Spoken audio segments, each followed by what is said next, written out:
All right. Hey, everybody. Good morning. Rise and shine. Thank you so much for joining us here on WFSB Plus for First Alert Weather Extra. I'm Channel 3 First Alert Meteorologist Tyler Hughes. We get together for First Alert Weather Extra every Thursday and Friday at 8 a.m., but you can find the entire team here every weekday at 8 a.m. and again at 9:30 p.m. We like to take you in depth with the forecast, share a little bit about what's going on in our lives as well. And I'll tell you one thing is I had to break out the defroster for the first time this morning. Temperatures in the 20s as I left for work. And one thing I did post this on my social media, and so go on my Facebook page and let me know. I am an iced coffee person, like pretty much always. Sometimes my second cup later in the day will be hot coffee, but I am an iced coffee person for the most part. And so some people say it gets too cold for iced coffee, they make the switch. I don't really make the switch. So let me know, how cold is too cold for iced coffee over on my Facebook page. In the meantime, let's take a look. These were the low temperatures this morning. So this is not what the temperature looks like right now. This is the lowest that it got. We got down to 26 degrees across much of the area. 24 was the low this morning in Meriden. And we even got down to freezing in Bridgeport, 31 in New Haven for low temperatures. Now, keep in mind, the average low temperature for this time of year is give or take 36 degrees. So we're talking mid-30s, right?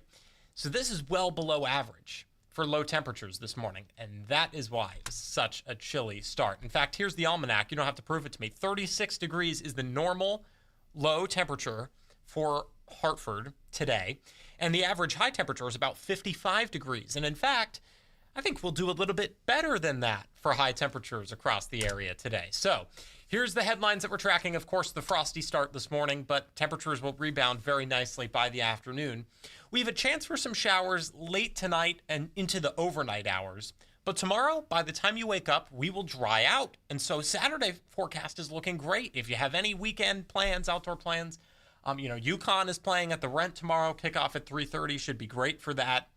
It's once we get into later in the day on Sunday that the showers will return with another front that passes through. And that front is a real potent one, and it will knock our temperatures off quite a bit. The coldest air that we've seen so far this season arrives next week. And next week we'll also start unsettled with a chance for some more rain shower activity on Monday. So we're not talking about the S word quite yet. Don't you worry, even though we are getting into some colder air next week. And of course, that S word being snow. So if you're doing out some yard work today, should be good weather for it. Again, temperatures this afternoon into the mid, even upper 50s. And we'll see clouds increasing ahead of that front. Now, one other thing you may notice this afternoon, just like yesterday afternoon, is the wind gusts, right? And so the wind gusts last night, overnight into very early yesterday morning, those were very strong, 40 to 50 mile per hour wind gusts. And, we mentioned the wind diminishing throughout the day, and someone said to me, I stepped outside, it doesn't feel like the wind is diminishing much this afternoon. It's because the winds overnight last night were gusting 40, even 50 miles per hour. That's enough to do damage, like, bring down tree limbs, even power lines, things like that. And there were a few isolated power outages very early yesterday morning. The wind gusts yesterday afternoon weren't really enough to do damage as much, 20, 30 mile per hour wind gusts, but they are a nuisance when you step outside. That will be the same story today. That's why I go off on this side tangent, because that's what this afternoon will look like. You'll see wind gusts eventually 20 to 25 miles per hour inland, and they could be a bit higher along the shoreline too, gusting up to 30 miles per hour at times. So keep that in mind. It will be a bit of a breezy afternoon. And then overnight tonight, those winds will slowly begin to die off just a little bit. All right, satellite radar mostly clear right now. In fact, it was a mostly clear sky that allowed us to cool off so effectively this morning. But when you zoom out, you see our next weather maker over parts of Michigan right now and even parts of Canada. That will be making its way to us as we head into the overnight hours tonight. So here you see 9, 10 o'clock, that front passes through. We get a shift in the wind direction a little bit. And then tomorrow morning will be dry by the time you wake up, and dry in time for the UConn game as well. Hey, if you're headed out to Friday Night Football tonight, you may want to bring a rain jacket. Our game of the week is South Windsor at East Hartford. We'll be having a big pep rally for them on Great Day at 9 so you want to make sure you check that out. And temperatures for the game will be in the 50s, mostly cloudy to start. And then towards the end of the game, the third, fourth quarter, that's when we see those rain chances really begin to pick up just a little bit. So this evening, rain begins 9, 10 o'clock and lasts into the overnight hours, eventually clearing up by the time we get to 7, 8 o'clock in the morning or so. That will keep low temperatures tonight very warm because we have all that cloud cover and that rain moving through. So lows will be in the 50s tonight, not the 20s and 30s like we saw overnight this and into this morning. Now let's take you through First Alert Futurecast. I'll show you exactly what I'm talking about. Saturday, 8 a.m. This thing is out of here. And we could see up to a half an inch of rain in some places. Now let's take you through the rest of the weekend. You see, as we get into late in the day on Saturday, still dry. Sunday morning, still dry. And even Sunday midday. But notice the rain showers off to our south there on Sunday. Those will be approaching us as we head into later in the evening on Sunday and into Monday as well. So, forecast lows this evening are noticeably, I took a double take at this map. I was like, wait, am I showing the highs map? No, I'm not showing the highs map. These are the forecast lows tonight in the 40s and 50s. And so it will be noticeably milder, and it will be very nice tomorrow. We're talking temperatures well above average. 63 degrees is our high inland tomorrow, 65 at the shoreline. So that's pushing 10 degrees above average in some cases. And you'll see sunshine increasing through the day as well. A bit of a breeze in place. That continues through Sunday as well. Sunday, a mostly cloudy start. Temperatures still make it to that 60-degree mark at the shore. It's once we get into the later afternoon and evening on Sunday that we see the shower chances really begin to ramp up. Temperature-wise, let's break this down a little bit more. So far this month, we've had 6 full days. Today's November 7th. We've had an equal number of above and below average days in Hartford. We had a little bit of an above average stretch earlier on this week, and then yesterday was a below average day. Today will probably go down as an above average day in the temperature department, but look off to our north and look off to our west. I'm talking toward Winnipeg, 25 degrees right now. The label's getting cut off a little bit, but that's Saskatoon, 19. That really frigid air will be working its way to us for the beginning of next week. Of course, not those temperatures, but that air mass. What happens is we have this dip in the jet stream that will bring in, kind of pull in, this cold, dry air from Canada early next week.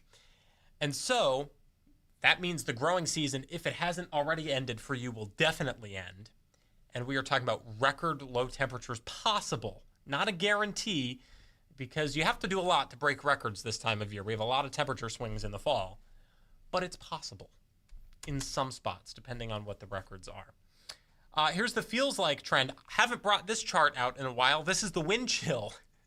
This is how the air temperature feels on your skin with the wind. And notice we're kind of maxing out the chart over the next couple of days, right? Because we're not talking about wind chill tomorrow and Sunday.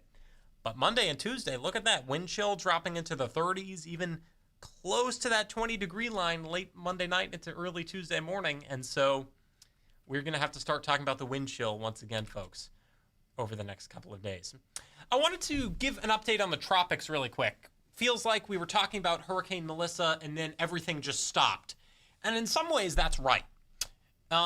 Hurricane season runs until the end of this month. So we are still in hurricane season. It's still important to talk about it.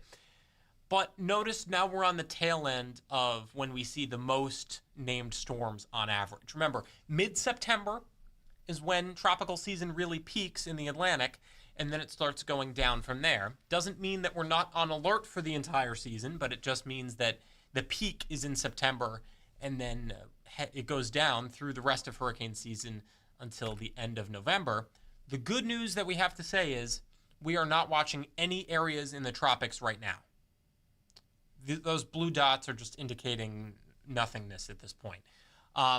They're placeholders, so to speak. So we are looking good as far as the tropics are concerned. And we will cross our fingers and knock on wood and do whatever else you do for good luck that it continues to be that way until the end of the month. All right, let's look past the 7-day forecast before I show you the 7-day into the 8 to 14-day period. This is put out by the brilliant folks at the Climate Prediction Center, and they are saying, hey, you know, temperature next week looking about average.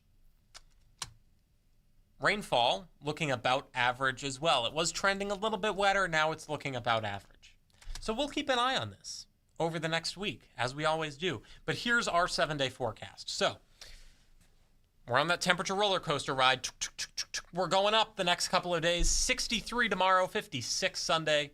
The showers arrive late with that front, and then on the backside of that front, that is the real powerful temperature drop into the 40s for Monday and Tuesday, and it will feel more like the 30s by the time we get to Veterans Day. And it stays breezy through the bulk of next week, but temperatures moderate by the time we hit the middle and end part of the week, so high temperatures will return to the 50s. So that's all for your Friday morning edition of First Alert Weather Extra. Thanks so much for hanging out with us here on WFSB Plus. We'll be back with another update. Actually, I will be in another update coming up within the next half hour, so look out for that. And we will be back with another edition of First Alert Weather Extra tonight at 9:30 p.m. Until then, have a great day and have a great weekend, everybody.